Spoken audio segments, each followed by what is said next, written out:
everyone, and welcome to Empowering Homeschool Conversations. My name is Peggy Ployer, and I am the host of this weekly broadcast put on by Sped Homeschool, as well as its founder and CEO of Sped Homeschool.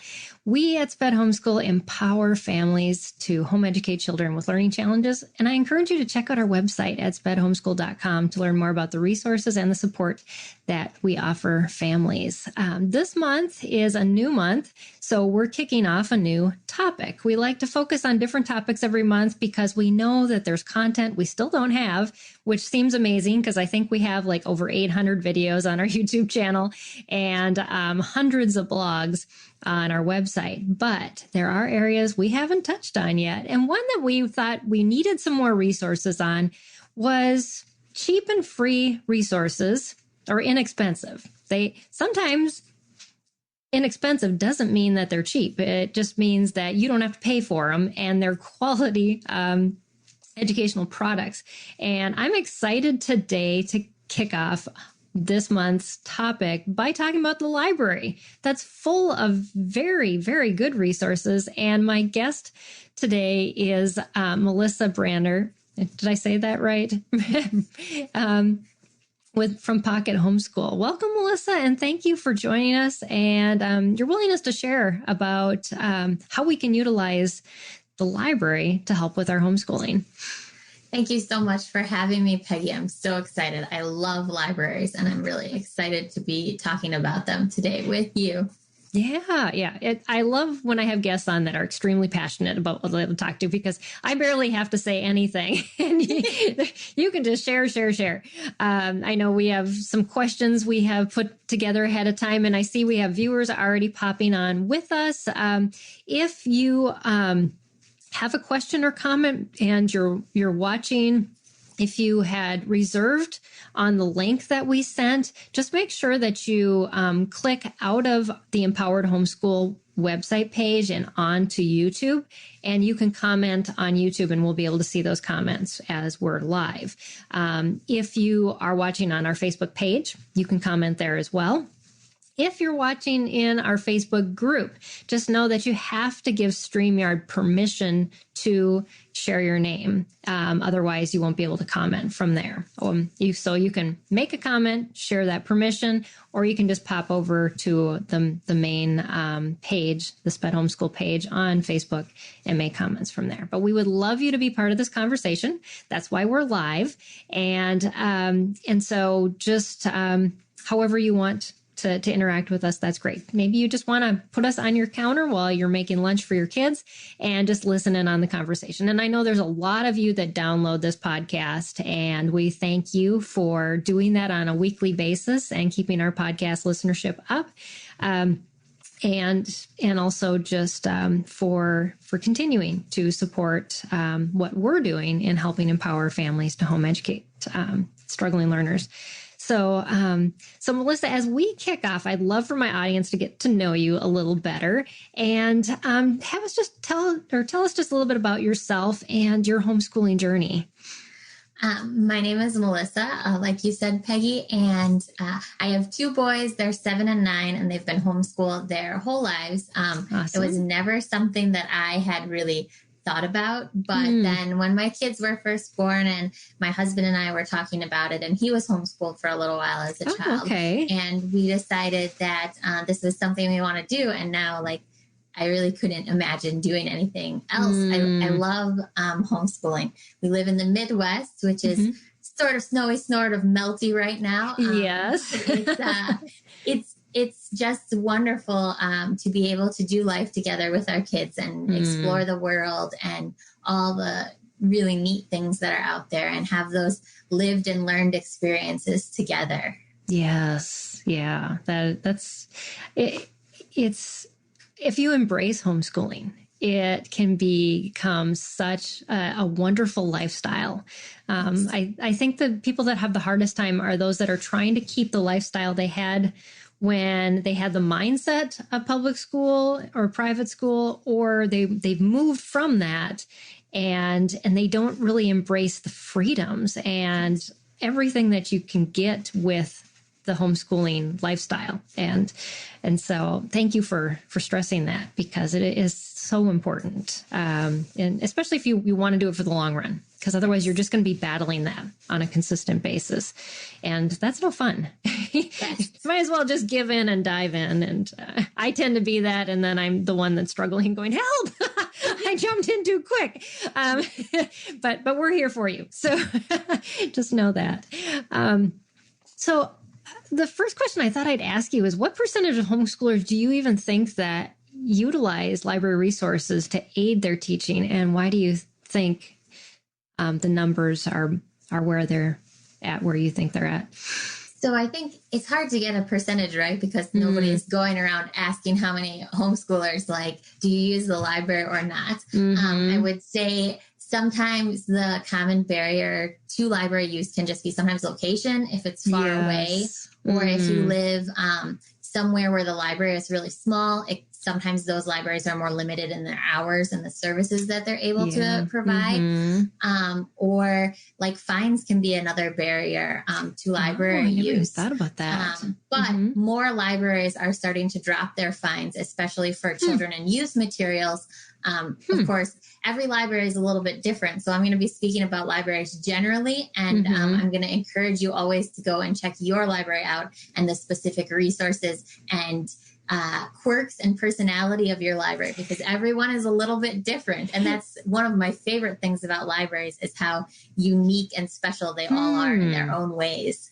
Yeah. We've moved a lot in our homeschooling journey. And, the library was always one of the first things I tapped into. Of course, we're an older homeschool family. So I think libraries were utilized a lot more in my generation of homeschooling than maybe with new families coming in. So I'm really excited for you to be sharing that, and you having younger kids and being of that generation, that there are probably even more resources than I had.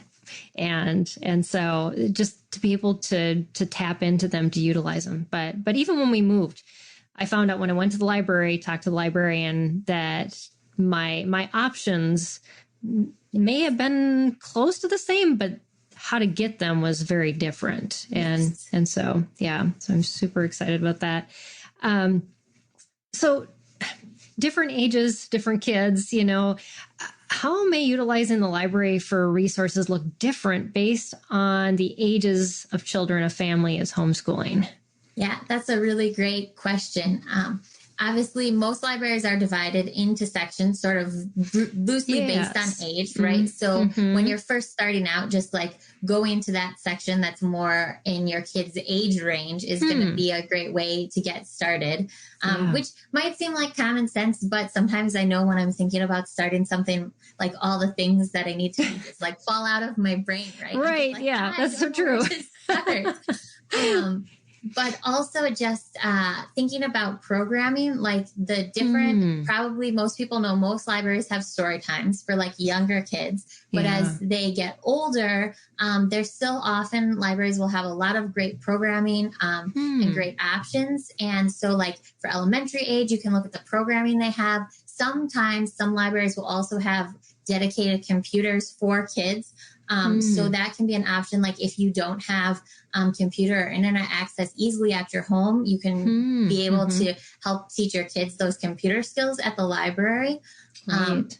And as they get older, as teenagers, there's more opportunities for leadership roles there. Oftentimes, libraries will have what's called the Teen Advisory Board, which is a group of teenagers, and they can give input on library programs and other things that the library are doing.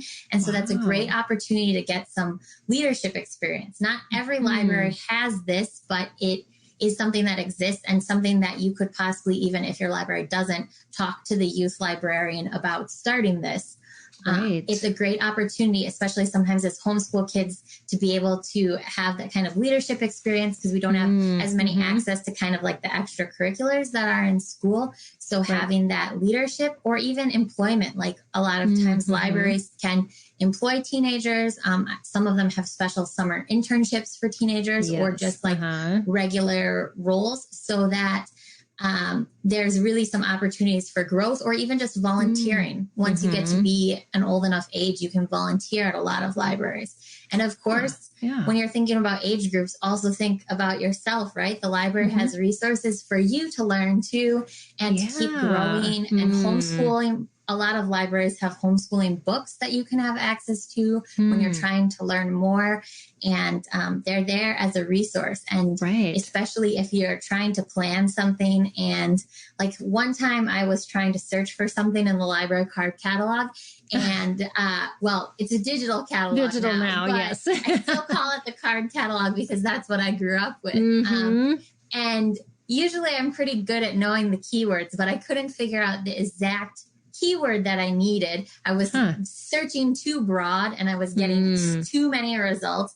And I was able to talk to the librarian and they were able to help me figure out the keywords to narrow it down so I could find some better results. So if you're doing a unit on something and especially if you're looking for something really specific, you can use the librarians as a resource to help you find more information about that. Yes. Yeah. And what I'm hearing, overall is just really dig in, ask questions, and find out everything that the library is offering, because a lot of times we just walk in and we see the books, but when we start saying, well, what programs are you doing? How can we get involved? That will get you into a little deeper into that. Those are some great suggestions. I know the internships, my son did one and we had a small town and they're like, well, we need some photographs of our library to, put on their internet site. And so they hired him to do the photography and then he ended up interning with them over the summer and, learning how to shell books and all of that. But most librarians are really, especially youth librarians and children's librarians, they're so enthusiastic about young people being in the library that if you get to know them, you can really make some great connections and find some neat opportunities that might not have thought of otherwise. Right. Yeah. Yeah. Those are all really, really good.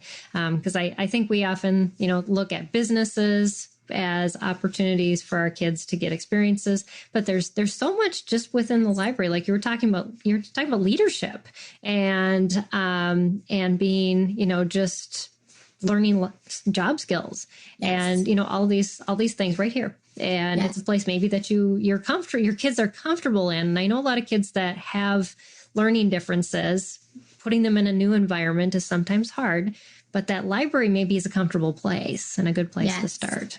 And thinking about job skills too, some libraries will offer programs that are geared towards job seekers. And so some of them, they can help, some libraries will help you write resumes and things like that. And maybe especially if you've been a homeschool parent for a long time and you might not have been in the workforce, when you're trying to help your teenager write a resume to get a job, it might not be in your skill set. Things might have changed a lot since you were in the workplace. So a lot of libraries, the librarians have some experience working with those job skills and helping people. So you can also ask them to help your teenager or to look for programs that they might be putting on about resume writing or other skills like that. Yeah, that's some great advice. I love that.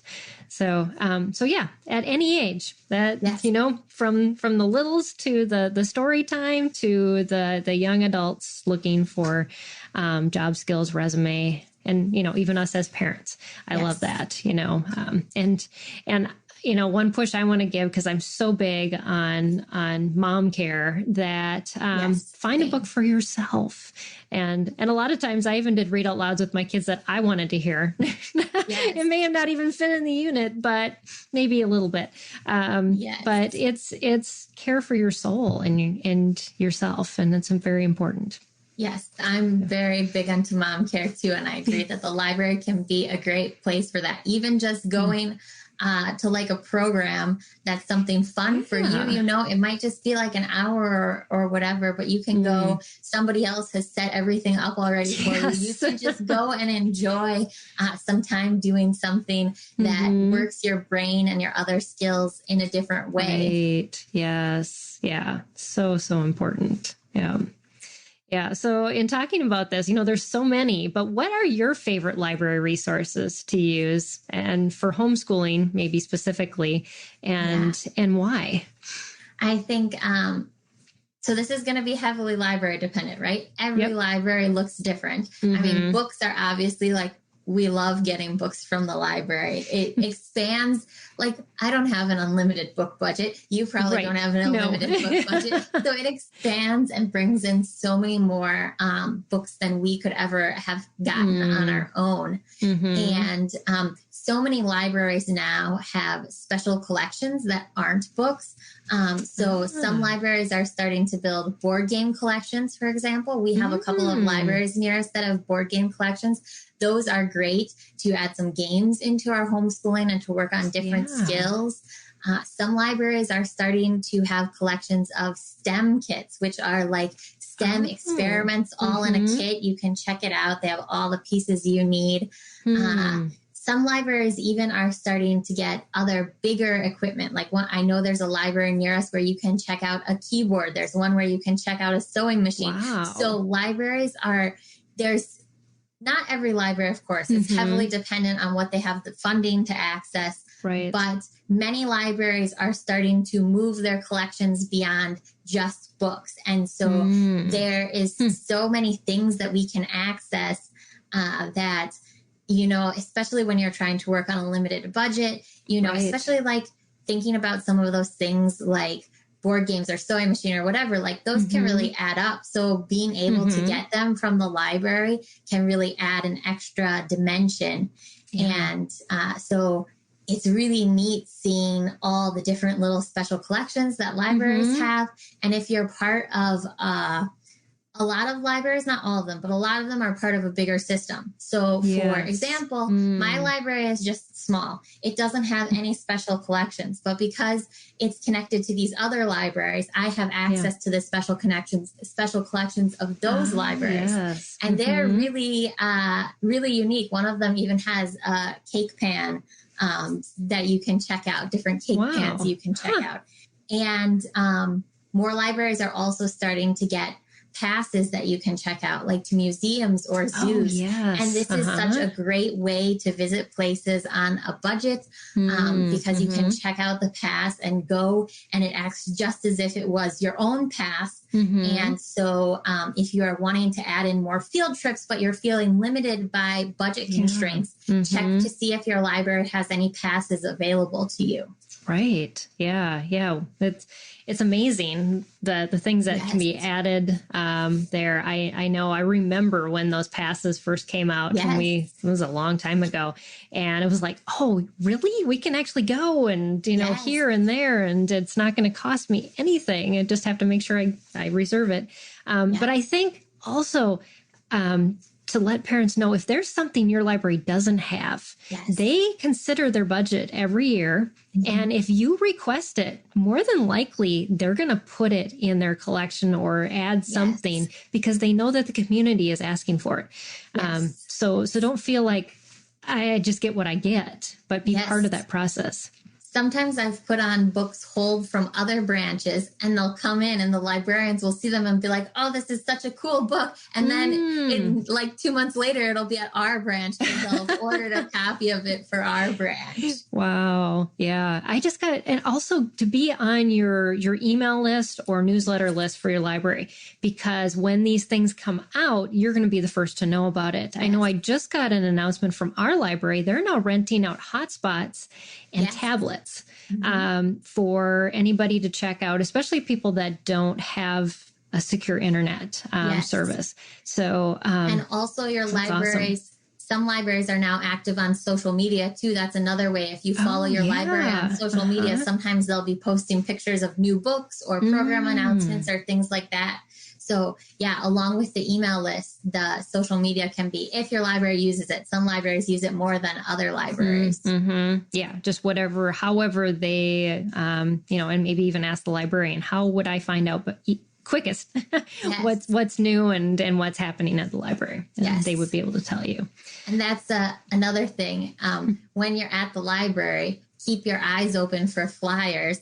because oftentimes how I find out about programs is they have flyers, they have handouts that you can take, they have newsletters, their print copies. Like our library publishes all the programs for like the next 3 months in a print copy, so I can like look through and see that. And some libraries have community bulletin boards where other programs and things that might be happening in your community that would be good and educational for your kids. So I always, when I go in our library, there's always the bulletin board, and I always have to check it out first and see everything that's happening. Right. Yeah. I mean, it's a good way to get involved in your community. Yes. And also just to take advantage of other things that are going on very close.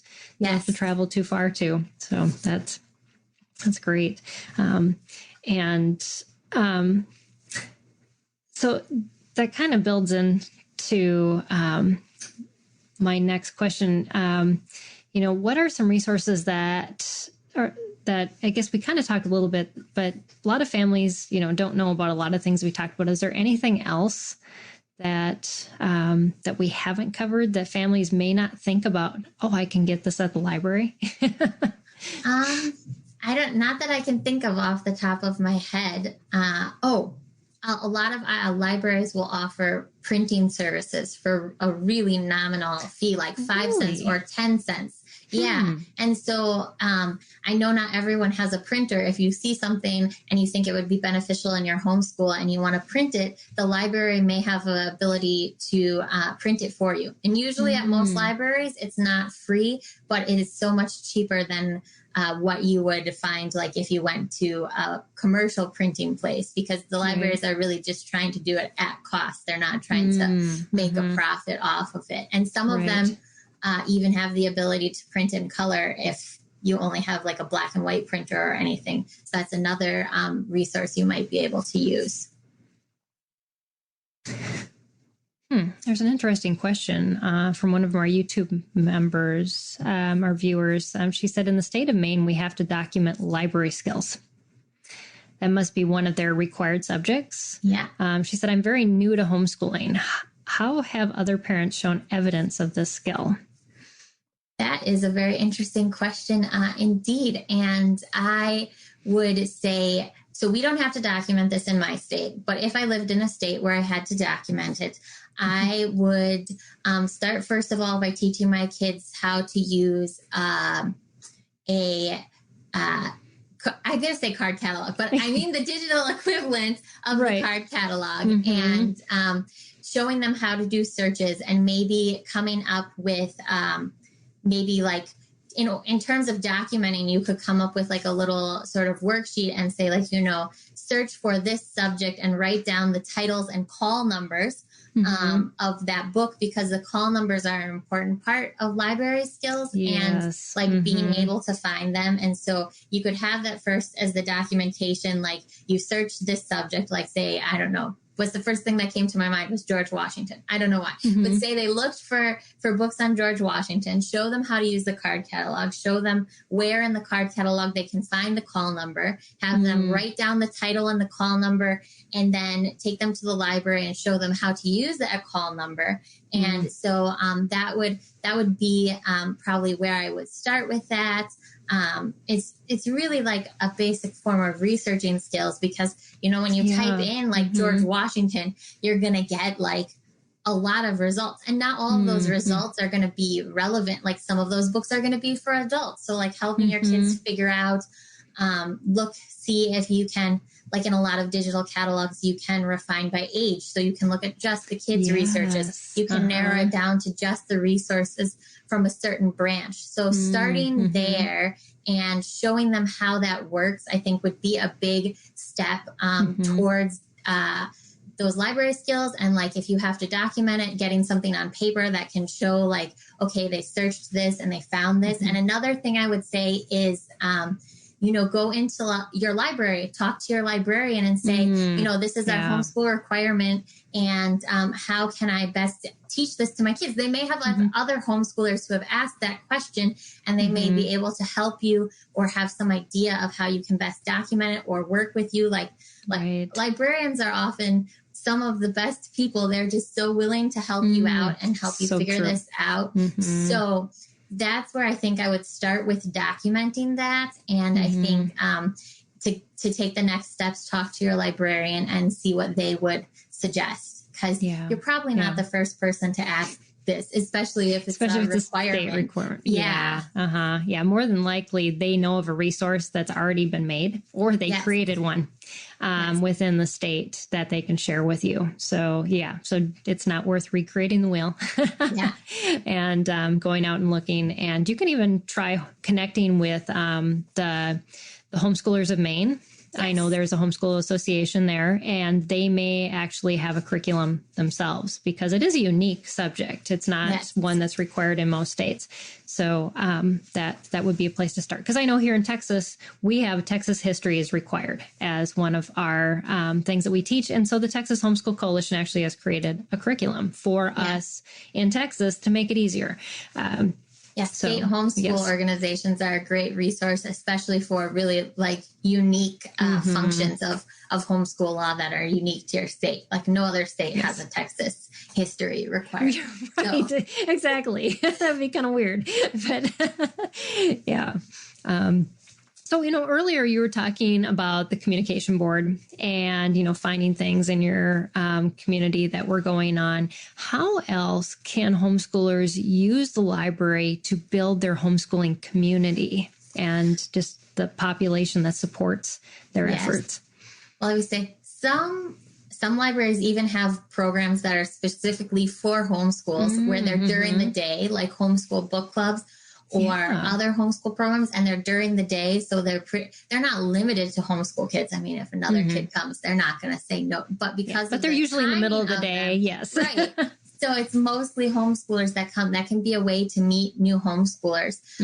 Another time is a lot of libraries, if they have the space, will have some kind of community room or meeting room. And often, if you live there, you can rent that room for free or really cheap if you're thinking of a place to get together, especially if you live somewhere where like me, I live in the Midwest. It's cold and snowy here a lot of the year, and we do a lot outside in the winter, but also sometimes it's nice to have an indoor place where you can meet with other homeschoolers. And so finding that it can be hard to find as a homeschooler to find affordable spaces to get together with other homeschoolers that are indoors. So check your library and see if they have spaces that you can rent for free, or sometimes a really nominal fee. Sometimes they'll only be free if you live within that library service area. Right. But it just depends on your library and what they have available to you. But that can be a good place to meet with other homeschoolers. Yeah.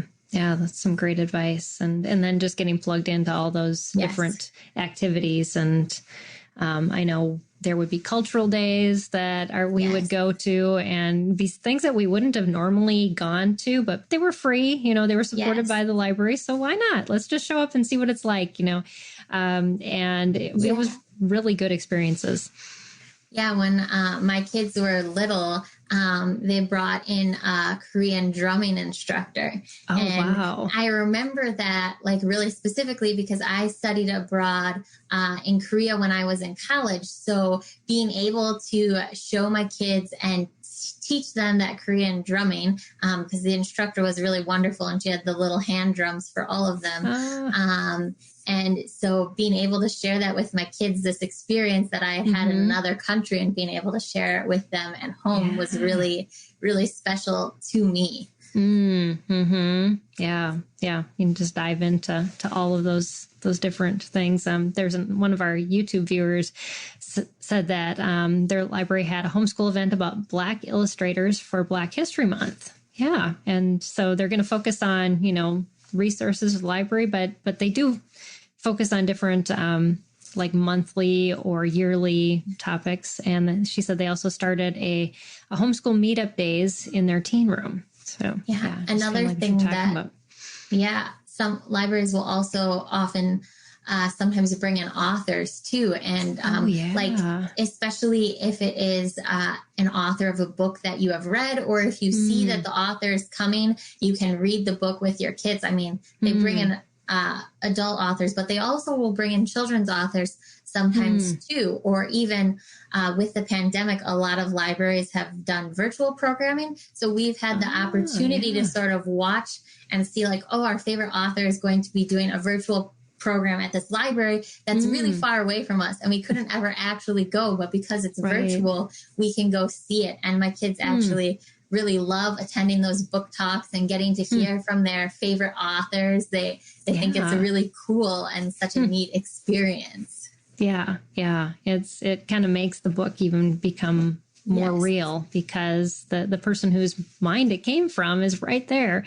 And you know, you can hear the story behind the story, and the characters, and maybe even somebody in their life that influenced that character, and get your kids thinking about, oh, this is how stories are developed, instead of just, you know, they come out of the air and this person just put it on paper. It's, you know, writing is a very difficult task, and to meet people who have labored through that and who love it and have a passion for it, to share it with your children. Yes. We were able to attend one a couple of months ago with Bob Shea, and he's like, I'm going to teach you all how to be an illustrator. And he's like, this is how you draw this character, and this is how you draw this character. Oh, that's cool. And my kids just really loved that. It was so exciting for them. Like kids, people who write for kids generally have such like a great energy about them. And they can, even when my kids, they're like, oh, I don't know, they're feeling like kind of crabby or whatever. By the end of it, they're like really excited and pumped up about it. And they got to see a really cool creative work at process. Yeah. Yeah. Instead of just the end result, they're just, and become part of it. And, you know, and we live in a society, and our kids want to experience things and try things out. And it's a safe environment to do that. You know, it's like, oh, we're only going for an hour. And so let's just have fun doing that. So, yeah. So what about curriculum? How can we use libraries to build our curriculum?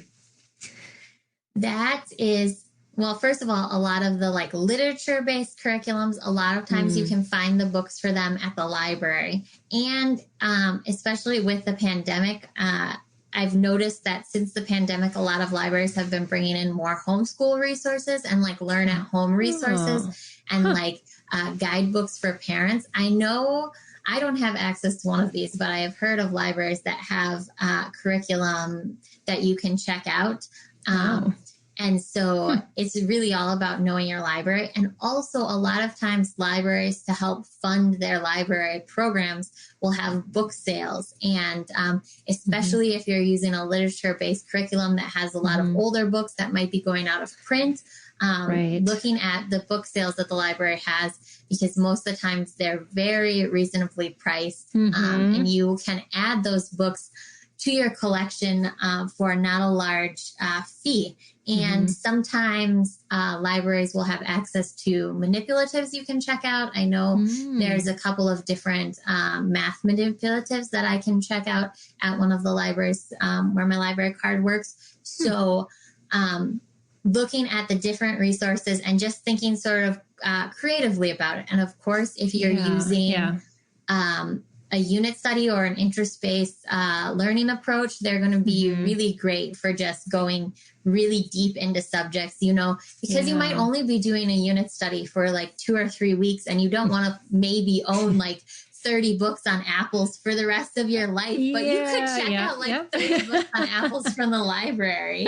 Exactly. Yes. Yeah. We did unit studies, and I owned a lot of books on various things. And the library ended up being something I morphed to, that because there was just too many books, and you just couldn't keep them all. And just even supplementing. Do you do like read out louds and things like that? And how do you pick those for your kids? We read aloud every day, basically most days, twice a day, sometimes just once a day. If we're having a really busy day, it's a really big part of our homeschool. And I have no particular rhyme or reason for picking our read alouds. I just look for what's good. I listen to other homeschool parents, what they're saying, what's good. Sometimes there will be like an event coming up like we'll be doing a book club with our co-op. And so that'll sort of guide my decisions too. Or if I'm looking at some curriculum or a unit study and thinking about what books would be good to fit with that. And just keeping my eyes open, like especially a lot of libraries, the librarians will put up like seasonal display where they'll pull out some books like on winter or whatever time of year it is. Like, you know, someone mentioned about Black History Month. And so our library recently had a whole bunch of books. Those books were always there, but sometimes like when they're displayed, they're easier to see and find. So just sometimes looking for what catches my eye, or a lot of libraries will put their new books in a specific section. So looking over there and seeing what looks new and exciting, or sometimes if there is like a sequel to a book that we've read before that's relatively recent, and I check the new bookshelf and I see, like the next one in the series came out. So it just sort of grows organically out of what we are already doing. And I don't have a specific method. Like as long as you're reading, it's good. So it's like not everything that we read has to be incredibly educational all the time, because even just reading the fun stuff is so good for your brain. Even reading the silly, goofy books, like my kids love the book with no pictures, which is just this hilarious picture book. Well, it's not a picture book because there's no pictures, but the words are really funny. And it talks about how, like, you know, when grownups are reading a book out loud and they just have to say whatever is on the next page. And then there'll be like ridiculous, silly words on the next page. Funny. And my kids think it's like, there's not really any educational value to that book, but there's value in spending that time reading together, thinking about the funny ways that language sounds, and laughing together. So there are no bad decisions when it comes to reading out loud. If there's something that's inappropriate for your family, then of course avoid it. Avoid things that are too old for your kids, or sometimes like your kids might not have the attention span for a longer read aloud until they grow a little bit older. Or, you know, you can do different things while they read aloud. You can give them something to color or something small to do with their hands while they read aloud. And so you'll figure out sort of which books you like in your homeschool, which ones your family likes, which ones are the ones that make your kids' eyes light up. Like as you keep reading to them, you'll figure out what kind of books really excites your kids. Like one of my kids loves to read longer chapter books, and one of my kids, he doesn't really care for those. So I try to do a mix of what we read aloud so that it's not always it's not always the same person's favorites, but we kind of get enough for everybody to stay happy. Yeah. So, you know, when you go to the library, I was thinking about this as you were sharing, you know, what do you tell your kids when you go? I mean, do you kind of just say, just pick out some books, or do you give them a limit, or how does that work? So I used to give my kids a limit. When they're older now, I don't give them so much of a limit. They know that the library card has a built-in limit.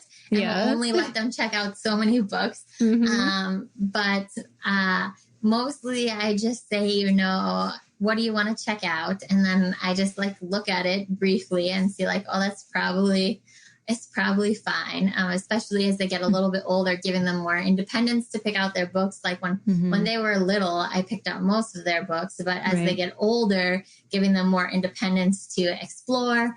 And especially with my older son, something we do sometimes is I don't necessarily always read a book out loud, but sometimes we'll both read the same book. Like I'll read it first and then I'll give it to him to read it. And that's really fun because then we've both read it and we both have our own ideas and we can talk about it together. And so just kind of exploring together. And after a while, if you go to the library and you're friendly to people will, they'll start to know you, right? And the librarian, I always encourage my kids, if they don't know how to find a book, to go ask the librarian, because I could help them find that book, but I want them to get used to the process of asking the librarian and understanding that the librarian can help them for their needs. Because, yes, because it's like, I know how to use the catalog and I could find that for them, but I want them to know how to talk to the librarian. And so after a while, you know, they get to know the librarian starts to know what things they like or they're interested in. And then like after a while, you know, the librarian will be like, hey, you know, we got this new book in and I think you guys would like it. And so don't dismiss like the value of those like, I don't know the right word for it, but like those casual relationships that you can have with people and learning how to interact with adults and how to ask questions of adults and how to find what you need without necessarily me just finding what they need, helping them to have the tools to find what they need and using the catalog on their own as they get bigger and different things like that. Yeah, that's so important. And like you said, it's a safe environment and that librarian wants to help. And so what better person to ask than somebody who's ready? And that's what they get paid to do. So added on to that, what are maybe some things that we as parents don't realize we can ask our librarians to help us with in our homeschooling?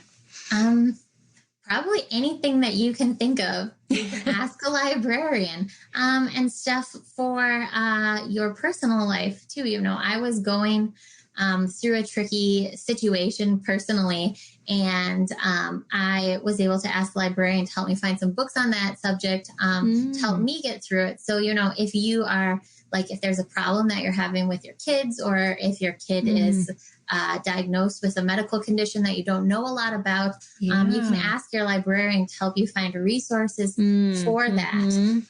And because I feel like we've talked a lot about the homeschooling resources and the things you can ask your librarian to find homeschooling, but there's so much more.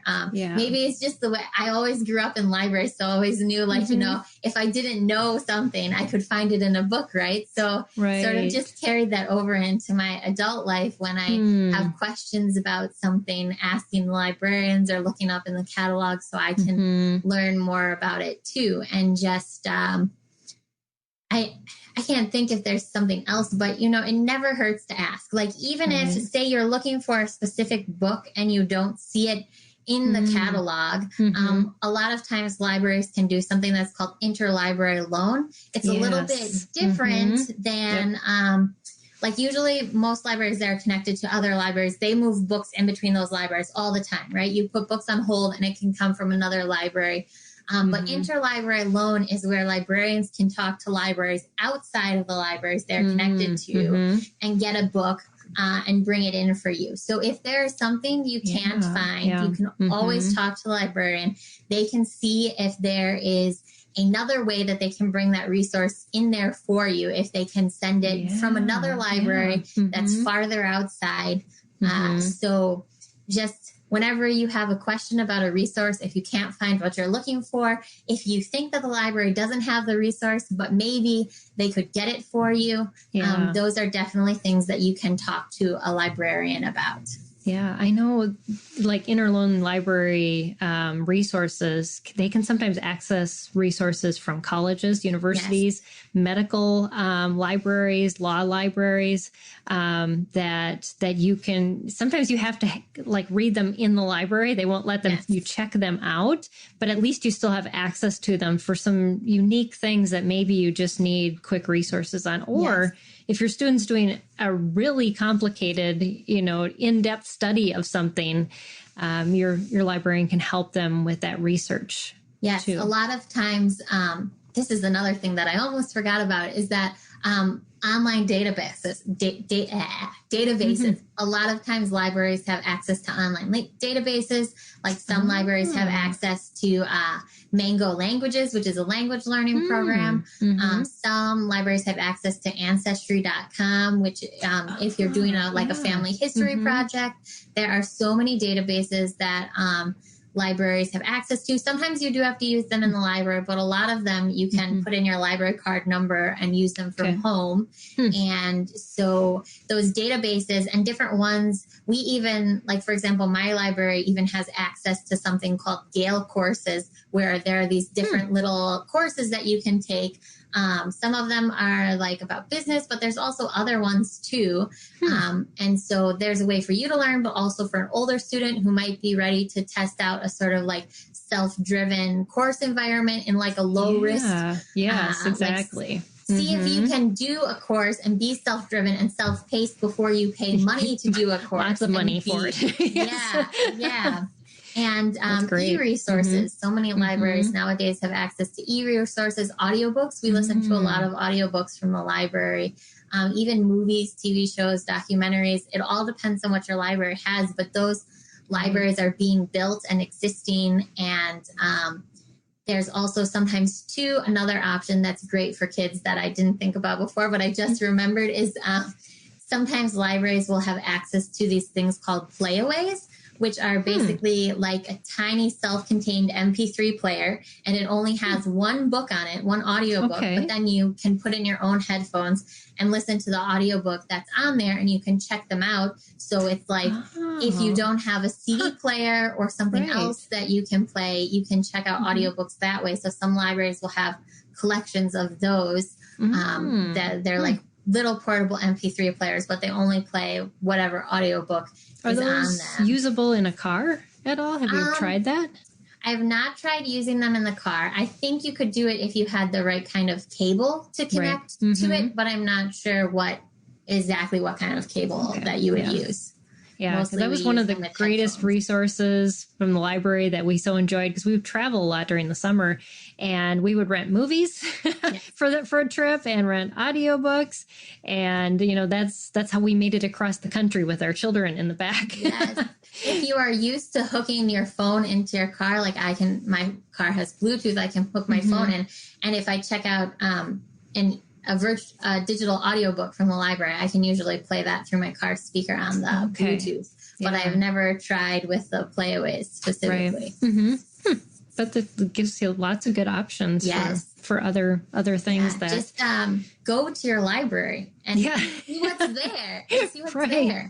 And if your library is connected to other libraries in a system, like 99% of the time, I always go to our home library, but I have visited all of the libraries that are in the system at least once, just to see what they have there, just to know what's there, like some libraries have play spaces for kids, and some of that you can find by looking in the catalog, but there's more you can find by being there and looking and seeing like what special collections they have and everything like that. So it could even be like a fun summer activity to do. Like, you know, we're going to do a library tour and visit all the different libraries and see what they're each like.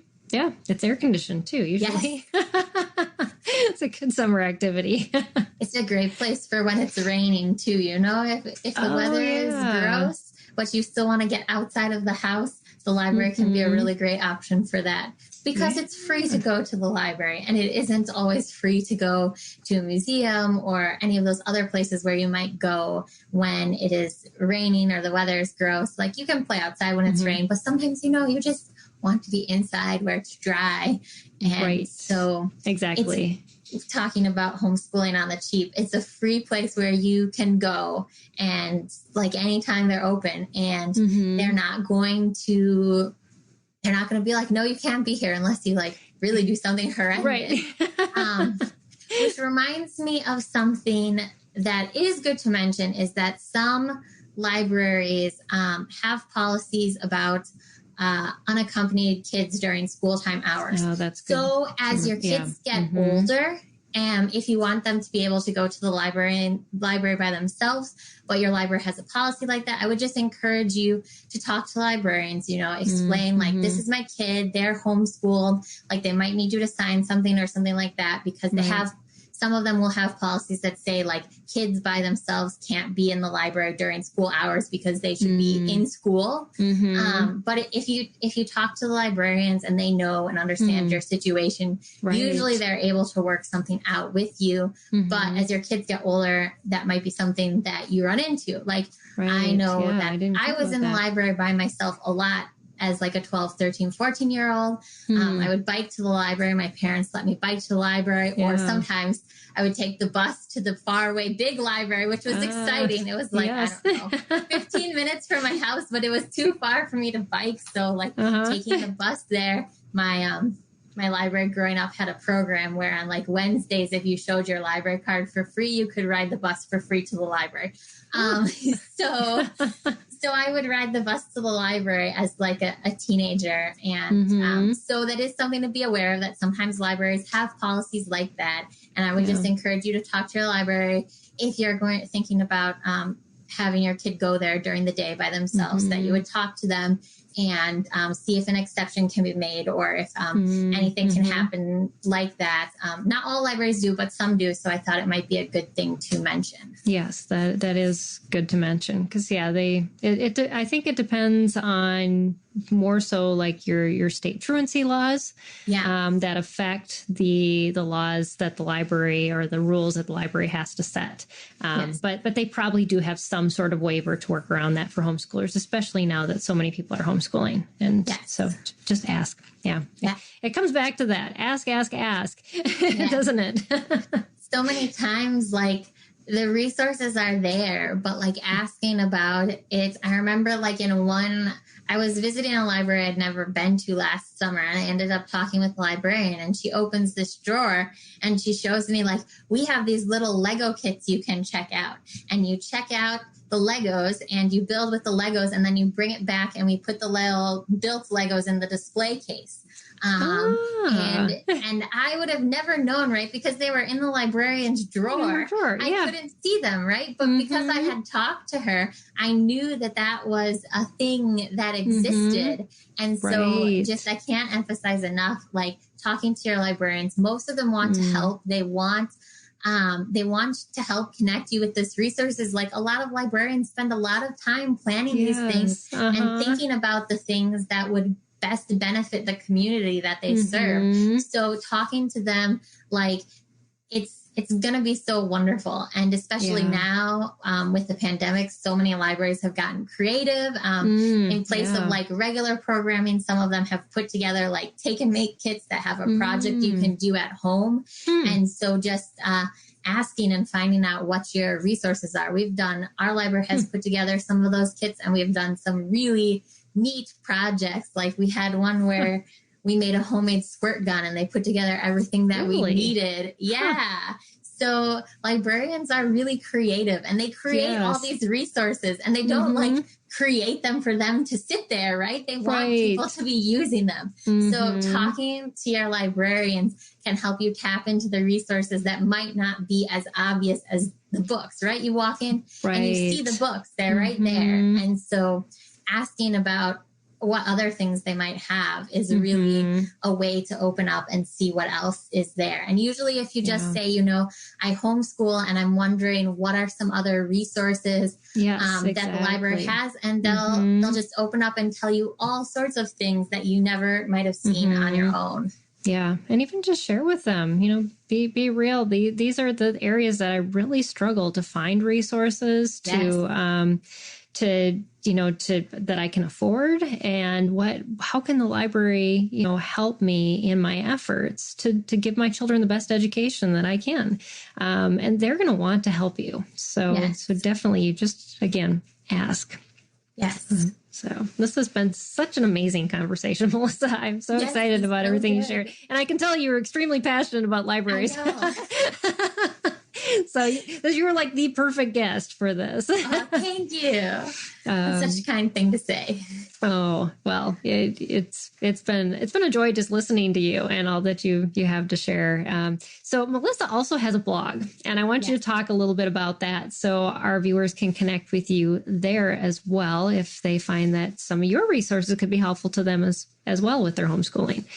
Yes, I run pockethomeschool.com, and I just really want to connect you to all the different homeschooling resources that are out there. I want homeschooling to be something that is joyful for your family and not something that is just like, I don't want you to wake up dreading every day and feeling like I hate homeschooling. Like I want to help you find the best resources for your family. You can connect with me. I'm on Facebook and Instagram and Twitter and Pinterest, all with the name Pocket Homeschool. But the very best way to connect with me is my email newsletter, because I have kind of a little special thing that I do with my email newsletter. I call it 5 for Friday. And every Friday I send out 5 things that you can use in your homeschool. Book cool. recommendations, game recommendations, YouTube videos, unit studies, different things like sometimes sales that are going on with different homeschool curriculum. And so it's kind of like every week is a little bit different. I keep it under 500 words most weeks, so it's fast and easy for you to read. Yes. And a lot of the resources, the book recommendations and stuff that I mentioned can be found at your library. And so it's a great way to connect with me. And I try to make it fun there. And so that's, if you like what I'm saying and you want this kind of energy and excitement about homeschooling in your life, I just encourage you to look me out and connect with me. Yeah. So again, that's pockethomeschool.com is where you can, and I'm sure that they can subscribe once they get to your website and probably on your social media too, and find a way to do that. Awesome. And if you really get stuck, you can always message me on social media and I can send a link right to you. I usually have some freebie that I'm offering for subscribing. It changes, but right now it's a weather journal. But if you're listening to this 6 months from now, it'll be something new and different and exciting. Right. Yeah. But if you're listening to this today, you could go right to my website, get a free weather journal and an awesome email newsletter with awesome things you can use in your homeschool. Yeah, well, thank you for the support that you offer homeschooling families. It's so important that there's people like you that are passionate, that just you give that encouragement and that urge for people to just keep continuing on. Because I know parents in our community, sometimes the days are really hard. Yes. And to have somebody come alongside you and say, you can do it. I've got this resource. And here's, something extra to just keep you going. That's what they need. So yes. Thank you so much for having me, Peggy. It's been such a delight to talk to you about. Like I said, I love libraries. I practically grew up in the library. You weren't born in a library. I mean, sometimes people wonder. I do have a lot of books here, and they're like, "Why do you even need the library? You have so many books." I'm like, "Listen, this is only like 1/1000th of all the books that are in the world. I need the library." Yes. Either that or you need a really big budget. Yes, and I don't have that. So that's awesome. Yes. And, it's a resource that we all pay for. And so why don't we use it? It's making me think I need to get to the library. I haven't been there in a long time. So, It's always got something for all people. Like even if there's problems that you are having in your family, I know like one of the libraries in our area has like dementia kits, which are designed to help you if you have a loved one who has dementia or Alzheimer's. So never discount the possibility that if there's something you need help with, your library might have a resource for you. Mm-hmm. So good. Yeah, that's great advice. Yeah, we tend to look inwards and say, there's just nothing. But start by asking. And library is a great place to start. Yes. So, well, thank you again, just for sharing and for all the wisdom that you have accumulated over the years, Melissa. I appreciate you pouring them out over this last hour. It has just been a joy to listen to you and inspiring as well. You're just starting your homeschool journey. You've got so much ahead of you, and your kids have a very good homeschool mom. Oh, thank you. Don't make me cry. I don't want to cry on camera. Well, and I just want to thank our audience. You are investing time into your homeschool too, just by listening to this podcast or watching our videos. And I thank you for joining us on a weekly basis and knowing that you need the encouragement, that you need these resources. And that's what we're here for. Sped Homeschool was birthed because I didn't have resources like this. And I knew that if parents had resources, this was going to be a more viable solution for them to homeschool a struggling learner. And so there's where Sped Homeschool birthed from. And so we are passionate about helping you and about getting you connected with people like Melissa, because we know that when you do that, that it brings better results for you as a parent and for your children in their educational outcomes as well. So thank you for being part of our community. And I just want to also thank all of our sponsors. Sped Homeschool is actually funded mostly by the curriculum therapists, consultants, and people that are listed on our website. So I encourage you to check out their resources.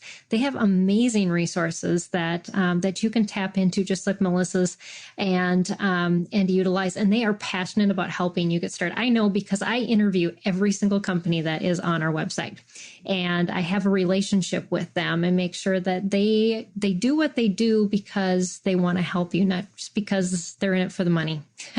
And most of them will gladly take a phone call and email from you and help you to utilize the products that they've developed so that your child's successful and you're successful in your homeschooling endeavors. So definitely check out our website at spedhomeschool.com and see what those sponsors have to share. And then next week, our focus is we're going to continue on this theme of inexpensive homeschooling resources. And I'm going to have an occupational therapist on. And she's actually an old dear friend of mine who reconnected with me. And she said, Peggy, I had no idea you were doing this. We used to work together at MOPS International years ago. But she actually patented an occupational therapy tool. And one of her passions to speak about is Dollar Tree occupational therapy. So we're going to talk about how you can use Dollar Tree resources to do occupational therapy in your own home. And I'm super excited to have her on and to share with us. So you definitely don't want to miss that one either. So join us again next week. But thanks again, Melissa. It was a pleasure having you here. Everybody make sure you check out her blog at pockethomeschool.com and all the resources she has on there. And yeah, it was a joy having you. Thanks, Peggy. So thanks, everybody. And we'll see you right here, same time, same place next week. And until then, have an awesome rest of your week and awesome rest of the day. Bye, everyone.